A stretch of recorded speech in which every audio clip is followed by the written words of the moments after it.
So most people have seen this picture, anybody that's looked into anything, the Club of Rome and the 10 Kingdoms. Okay, so this goes back to prophecy, it all does. But there is the Club of Rome, okay? However, you see America here in the green up here. Many people like to say America is the 10th kingdom, and I'm going to explain what that all means biblically all the way up to modern day.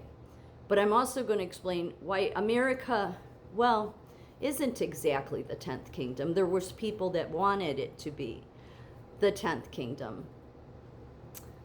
But God did not raise America up to be under Rome.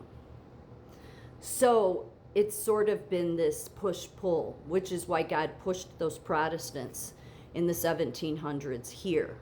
Why they knew this was the New Jerusalem. Why this was going to be the pillar's key here, pillar. Because in the letter to the Church of Philadelphia in the book of Revelations, as God is my witness, which is to America, it talks about the pillar. I'm going to get to that at the end. What I'm going to explain is how it all goes back to ancient Rome, okay? Obviously, who nailed Jesus to a cross? So the 10 kingdoms of Rome in the Bible primarily come from the prophetic visions in the books of Daniel, Old Testament, and Revelation, New Testament. In Daniel 7:7, 23 to 24, the fourth beast represents the Roman Empire, described as a powerful kingdom with 10 horns, where the 10 horns symbolize 10 kings or kingdoms that arise from this empire. Similarly, Revelation 17:7, 9 through 12 speaks of a beast with 10 horns representing 10 kings who will rule simultaneously under the authority of a single ruler, often interpreted as the Antichrist. These 10 kingdoms are understood to be a future or historical division of the Roman Empire into 10 regions or political entities, often connected to the breakup of the Western Roman Empire into 10 barbarian successor kingdoms like the Vandals, Goths, Franks, and others. This confederation is seen as a key end-time political alliance prophesied in biblical eschatology while reinforcing the notion of a revived or divided Roman Empire in the last days. So,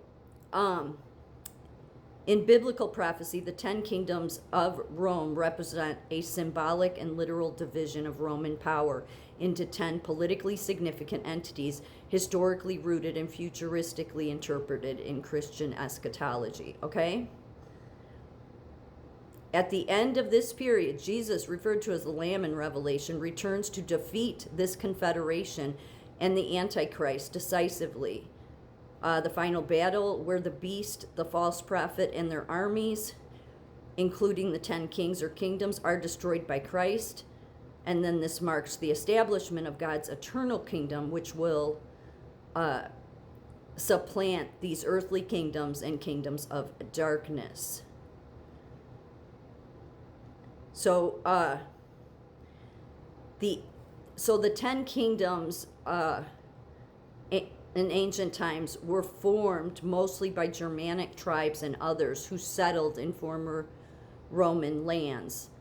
So it would be Germany, France, like France is the Franks, Vandals would be North Africa, the Visigoths in Spain, Anglo-Saxons, England, Lombards in Italy, okay? But now when you get to today, I'm going to show you who the current, that's why I'm showing this picture. Take a good look. What do you see? You see a lot of pillars. Yeah, you see a lot of pillars. So it won't be hard. It's not hard to put together here. It's just common sense. So today, the 10 kingdoms are Italy, which this would be including the Vatican, possibly. That could go either way, but I'll get to that in a minute. But Italy, France, Spain, Portugal, United Kingdom, Germany, Switzerland, North Africa, the Middle East, like Turkey, Palestine. And then the last one is it possibly, interpretations say, is it the United States?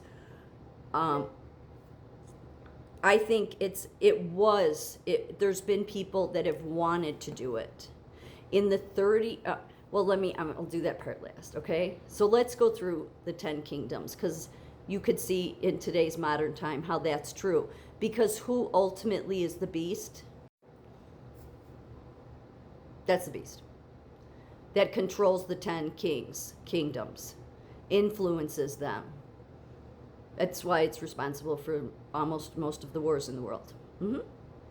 It hides it. The Roman Empire, as it was collapsing, revived itself, saying we're going to be Christ now.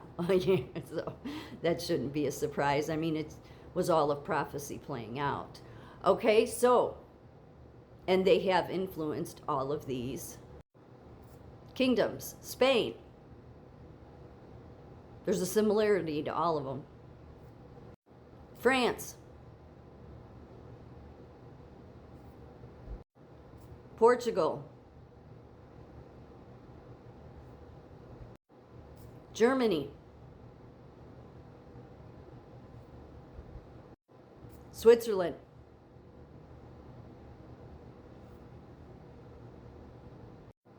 North Africa,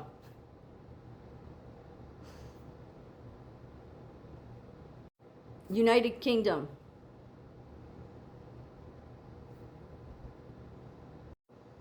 Middle East,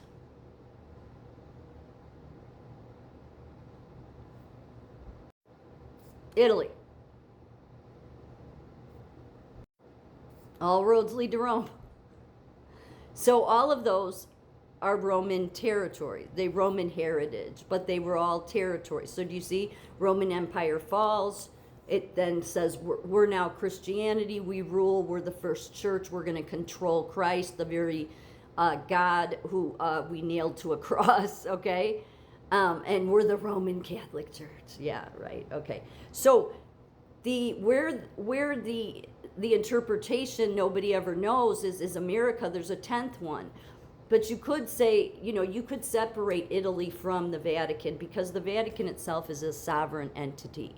So it is the beast that influences and controls and aligns with the kingdoms to do to do nonsense while it says we're about love and unity and globalism, and it's just all horseshit. It just is. Okay? God likes you to keep it real. Just this is what it is. Don't get up there and carry on about your love and unity when you're responsible for a mass child molestation problem, mass wars in your history. Like, stop it. You're just a brood of vipers. Okay. So you would have your 10 kingdoms if you separate Italy from the Vatican. But even if you didn't want to do that, because look, obviously in Washington, D.C., there were some people that were determined to turn America into the beast's 10th kingdom. But God had other plans. But that said, in the 30s and the 30s through the 50s, the Vatican had a lot of influence in America, especially with Roosevelt and the New Deal, okay? Very heavily influenced. But there was already influence going on because look at how they set up D.C. It was like they wanted to anger God. But God's like, nope, I know. I sent these Protestants here. I know what this Vatican is up to. And they will pay a price one day for it. So then when Kennedy, the Catholic Kennedy, got in, that was like the dream come true. There was your Emerald King. And that's what they referred to him as, like a King of Camelot, yep. And certainly was serving here. He bowed to that Pope. So then when somebody went to take him out, God was busy that day. God wasn't going to let it happen. He's not going to let them do what they think they're going to do to America. God's greatest glory is going to be shown using America to do it. Then, when RFK Sr. wanted to run, God looked the other way. Knew they were up to no good because of this. Again, God will not share his throne with any false prophet. And these are all countries that aligned with this. And this tried to get us too. But there was enough Protestants that pushed back. So where will God set up his ultimate pillar? Well, it says to the letter to America and the letter to the Church of Philadelphia in Revelations, it will be here, and they will all fall.